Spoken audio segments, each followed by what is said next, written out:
It was a bright Monday morning at Prestige Motors, one of the most well-known car dealerships in town. The showroom was bustling with potential buyers admiring the shiny, expensive cars on display. The manager, Tom, a middle-aged man with a sharp suit and an even sharper attitude, prided himself on maintaining what he called a certain standard at his dealership. Just as Tom was showing a luxury sports car to a wealthy-looking couple, the front doors swung open. In walked Marcus, a tall, confident black man dressed casually in jeans and a t-shirt. His calm demeanor and quiet confidence contrasted with the hustle of the showroom. But instead of greeting Marcus like any other customer, Tom's face immediately twisted into a sneer. Without missing a beat, Tom stormed over to Marcus, his tone dripping with condescension.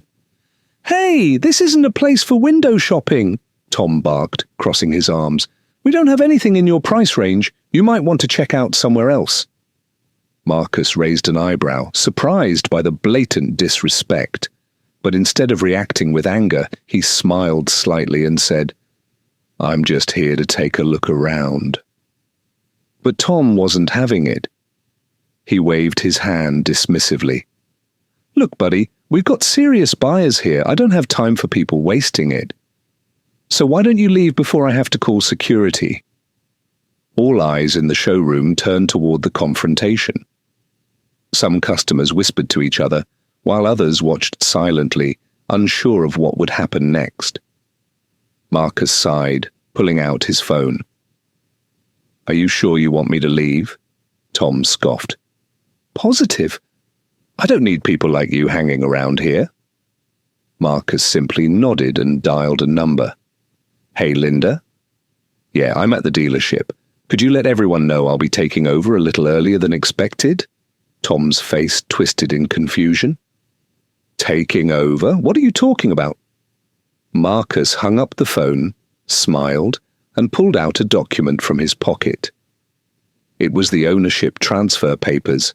Prestige Motors had a new owner, and it was Marcus. The entire room went silent. Tom's face went pale as he stared at the document in Marcus's hand. His smug grin faded into a nervous twitch as the realization started to sink in. "What is this?" Tom stammered, snatching the papers from Marcus's hand. His eyes darted across the official letterhead, the signature of the previous owner, and finally, Marcus's name printed clearly at the bottom. Marcus Johnson, owner, Prestige Motors. Marcus crossed his arms, his calm demeanor unwavering. "It means exactly what it says. I bought this dealership. As of today, I own Prestige Motors." The wealthy couple Tom had been helping gasped audibly, and whispers rippled through the showroom. The employees, who had been pretending not to watch, now exchanged wide-eyed glances. Tom's mouth opened and closed like a fish out of water. "This has to be some kind of mistake. You can't own this dealership." Marcus chuckled, shaking his head. "Oh, it's no mistake. You see, I've been watching how this place operates for a while now, and today was just the perfect example of why things need to change around here." Just then, Linda, the dealership's HR manager, rushed into the room, her heels clicking against the polished floor. She was out of breath but managed a bright smile when she saw Marcus. "Mr. Johnson, we weren't expecting you until later this week," she said warmly, before turning to the stunned manager. "Tom, I was just about to inform the staff that Mr. Johnson is the new owner." Tom's face turned beet red, but he tried to recover, forcing a fake smile. Well, Mr. Johnson, I didn't realize," Marcus cut him off, his tone now serious. "Oh, you realized exactly what you were doing. You saw me, and you assumed. But here's the thing, Tom, those assumptions, they've just cost you your job." The room went dead silent. Tom blinked, unsure if he'd heard correctly. "What?" Marcus stepped closer, his voice firm. "You're fired, Tom. Effective immediately. Pack your things and leave." Tom's jaw dropped. "You can't be serious." "Oh, I'm very serious," Marcus replied. "And trust me, if you keep causing trouble, I'll make sure everyone in this industry knows exactly why you were let go." Tom, realizing he had no ground to stand on, fumed silently. Without another word, he turned and stomped toward his office, slamming the door behind him. Marcus took a deep breath and turned to the employees and customers who were still watching in shock. "Now that that's taken care of, let's get back to business. This dealership is under new management, and we're going to make sure everyone is treated with respect." The room erupted into quiet applause, and employees quickly returned to their work, while customers approached Marcus, offering their congratulations. Marcus smiled, knowing this was just the beginning of a new era for Prestige Motors. As Tom's office door slammed shut, the sound echoed through the showroom like the final note of a dramatic performance. Marcus watched him disappear with a calm, satisfied expression, then turned his attention back to the employees and customers. Linda stepped closer, her face still glowing with relief. "Mr. Johnson, is there anything you'd like to address with the staff right now? We can gather everyone in the break room." Marcus nodded. "Yeah, that sounds like a good idea. Let's get everyone together. It's time for some changes around here." Linda quickly went off to gather the staff, while Marcus took a slow walk around the showroom. He noticed the way some of the employees avoided eye contact, clearly worried about their own positions. Others gave him respectful nods, perhaps hoping the new boss wasn't as harsh as the old one. Within minutes, the entire staff had assembled in the break room. The tension in the air was thick. Some employees whispered nervously among themselves, while others looked at Marcus with cautious curiosity. Marcus stepped to the front of the room, his presence commanding attention without him even needing to raise his voice. "First off," he began, scanning the room, "I want to make something clear. I didn't buy this dealership just to own another business. I bought it because I saw potential here, and because I believe in treating people right. That includes every customer who walks through those doors, no matter what they look like, and every employee who works here." Some heads nodded, and a few people relaxed slightly. "But," Marcus continued, his voice firm, "what happened out there today with Tom? That's not just a bad day or a mistake. That's a reflection of a culture I will not tolerate. Disrespect, discrimination, and arrogance have no place in my dealership." There was a brief silence as his words sank in. "Now," he said, softening his tone just a bit, "if you're here to work hard, treat people with dignity, and help this place grow, then you've got nothing to worry about. But if you've been following Tom's lead, thinking that kind of behavior is acceptable, you might want to reconsider your future here." The room stayed quiet for a moment longer before Linda stepped forward. "Thank you, Mr. Johnson," she said, with a respectful nod. "I think I speak for many of us when I say we're ready for this change." A few employees clapped softly, and soon others joined in, the tension in the room finally starting to ease. Marcus smiled, feeling the shift in energy. "All right, let's get back to work. We've got cars to sell and a reputation to rebuild." As the employees filed out of the break room, Marcus felt a sense of pride, but he knew this was just the beginning. Changing a business culture wasn't something that happened overnight, but he was ready for the challenge. Back on the showroom floor, customers were still browsing, and Marcus took the time to personally greet them. The same wealthy couple who had witnessed the earlier confrontation approached him, their faces lit with admiration. "Mr. Johnson," the woman said, extending her hand, "we just wanted to say how impressed we are. It's rare to see someone handle things with such grace." Marcus shook her hand, smiling warmly. "Thank you, I appreciate that. And if you're still interested in that sports car, I'd be happy to help you myself." They laughed, and the tension that had filled the dealership earlier seemed like a distant memory. As Marcus continued through the showroom, he caught a glimpse of Tom being escorted out by security, a box of his belongings in his arms. Their eyes met for a brief second, but Marcus didn't flinch. He simply nodded, a silent reminder of who was in charge now. The sun shone brightly through the dealership windows as Marcus returned to his office, the owner's office. Sitting behind the desk, he took a deep breath and looked out at the bustling showroom floor. This was just the start of something bigger. Not just for him, but for everyone who would walk through those doors from now on. Prestige Motors was no longer just a dealership. It was a symbol of change. A few weeks passed, and the transformation at Prestige Motors was undeniable.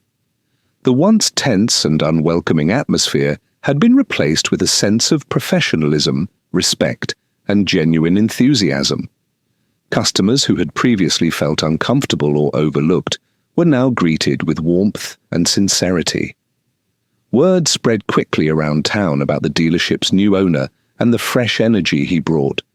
Marcus made it a point to be present on the showroom floor, interacting with customers and employees alike.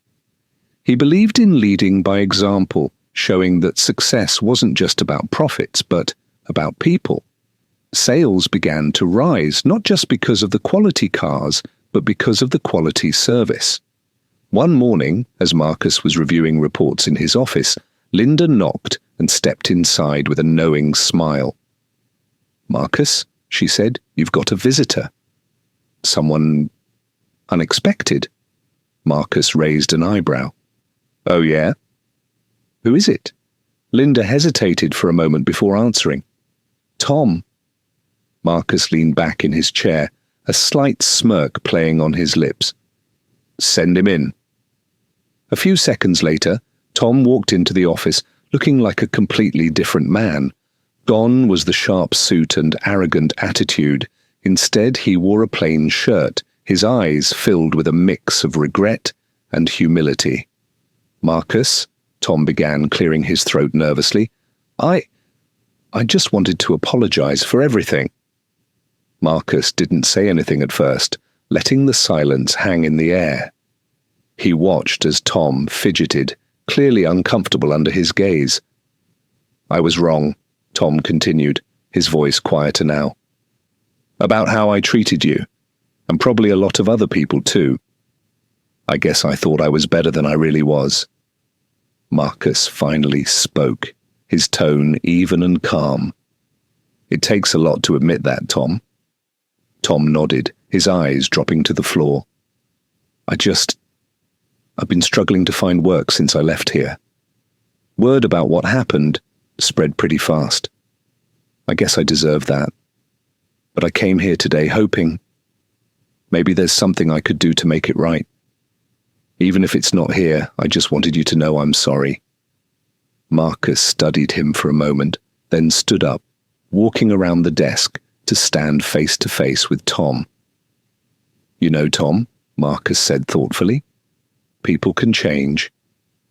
But change isn't just about words, it's about actions." Tom nodded quickly. "I understand. I'm willing to do whatever it takes." Marcus paused for a moment before speaking again. "I don't have a job for you here, Tom, but I hope you take this experience and actually learn from it. The way you treat people matters. It always will." Tom's shoulders slumped, but he nodded in understanding. "Thanks for hearing me out." As Tom turned to leave, Marcus called out one last time. "And Tom?" Tom stopped and glanced back over his shoulder. "Good luck," Marcus said simply. Tom gave a faint smile and walked out of the office, leaving Marcus to reflect on how far things had come. Months passed, and Prestige Motors flourished under Marcus's leadership.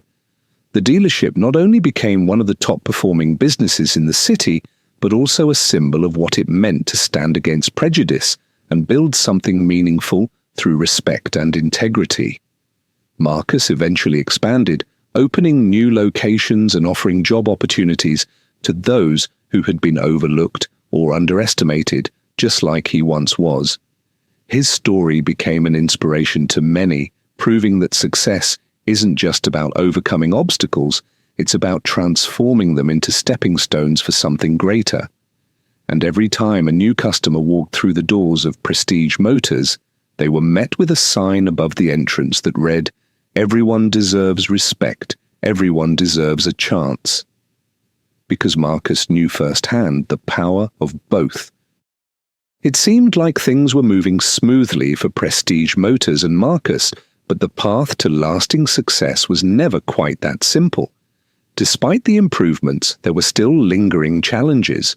One afternoon, Marcus received a call that would change everything. It was from Sarah, a reporter at the City Times. She wanted to set up an interview to discuss Marcus's leadership at the dealership, his rise to success, and the positive changes he had implemented. At first, Marcus hesitated. He had always preferred staying out of the spotlight and focusing on his work, but after some thought, he realized it could be an opportunity to speak about something bigger than himself, about the principles he had fought for and the change that could ripple through the industry. The interview was scheduled for the following week, and the day arrived quickly. Marcus walked into the bright, modern newsroom, his nerves slightly creeping in. He had always been more comfortable behind the scenes. As he sat down for the interview, Sarah greeted him with a smile and a friendly handshake. "Mr. Johnson, thank you so much for agreeing to meet with me today," Sarah said, her tone professional yet warm. "I'm excited to hear your story." Marcus nodded, smiling politely. "It's my pleasure. I think it's important to share what we've been doing at Prestige Motors, but more than that, I want to talk about the bigger picture." The interview began, and Sarah asked about Marcus's background, his motivations for purchasing the dealership, and how he managed to turn things around. Marcus spoke candidly about the challenges he faced, not just from the outside world, but from within, overcoming prejudice, navigating the systemic barriers, and leading with integrity in a place that hadn't seen that kind of leadership before. But then Sarah asked a question Marcus hadn't expected. "So, Mr. Johnson, with all the success you've had, have you had any opposition, any backlash from those who might not like the changes you're making?" Marcus paused, his gaze shifting for a moment, as he thought carefully about his response. "There's always going to be resistance when you challenge the status quo," he said slowly. "And while we've made tremendous progress, I've faced pushback from certain individuals who weren't ready for a different kind of leadership. People who are used to things staying the same, who are afraid of change." Sarah leaned in slightly, her curiosity piqued. "Can you give us an example?" Marcus took a deep breath, leaning forward as well. "There were some former employees of the dealership who didn't take too kindly to the shift in culture. A few tried to spread rumors about me, questioning my ability to run the business or suggesting that my success was somehow undeserved. But that kind of thinking, that kind of fear, it doesn't hold power in the long run." Sarah nodded thoughtfully. "And how do you deal with that kind of opposition?" "I keep moving forward," Marcus said, a sense of conviction in his voice. "I prove them wrong every day through my actions. It's not just about showing people I'm capable, it's about showing that anyone can do this, regardless of where they come from, what they look like, or how they're perceived. You rise by lifting others." Sarah smiled, clearly impressed. "That's powerful." The interview continued for another hour, discussing how Marcus envisioned the future of Prestige Motors and the ways in which he hoped to inspire others to create more inclusive, supportive workplaces. As the conversation wrapped up, Sarah thanked him for his time. "Mr. Johnson, you've shared something truly inspiring today," she said. "I think your story is going to resonate with a lot of people." As Marcus left the newsroom, he felt a sense of pride, not because of the attention, but because he knew that his words would spark a conversation, and maybe, just maybe, They would encourage others to think differently about leadership, success, and the power of change. Little did Marcus know his story was about to reach an even wider audience, one that would bring new challenges but also new opportunities to push for the kind of world he wanted to create. As the City Times article hit the stands, Marcus was inundated with calls. At first, he thought it was just the usual media hype, but then something unusual happened. Not only were local businesses and entrepreneurs reaching out to express their admiration, but there were also letters from people across the country, people who had faced similar challenges, people who felt seen and heard for the first time. One particular letter stood out. It was from a young woman named Kayla, who had worked in the auto industry for years, but had always been sidelined because of her race and gender. She thanked Marcus for his transparency and courage, sharing how his story had inspired her to start her own business. Marcus was humbled by the response, but he knew the work was far from over. He took the letters to heart, using them as motivation to keep pushing for change, not just within his own company, but in the broader industry. He began to speak at local schools and community centers, offering mentorship to young entrepreneurs and advocating for more equitable opportunities in business. Months passed, and the ripple effect of Marcus's leadership continued to grow. His dealership expanded to new locations, and he created programs to mentor others, especially those from marginalized communities, to succeed in business. Prestige Motors became a beacon of hope for many. But even with all the progress, Marcus never lost sight of the values that had gotten him to this point: humility, respect, and the desire to lift others up.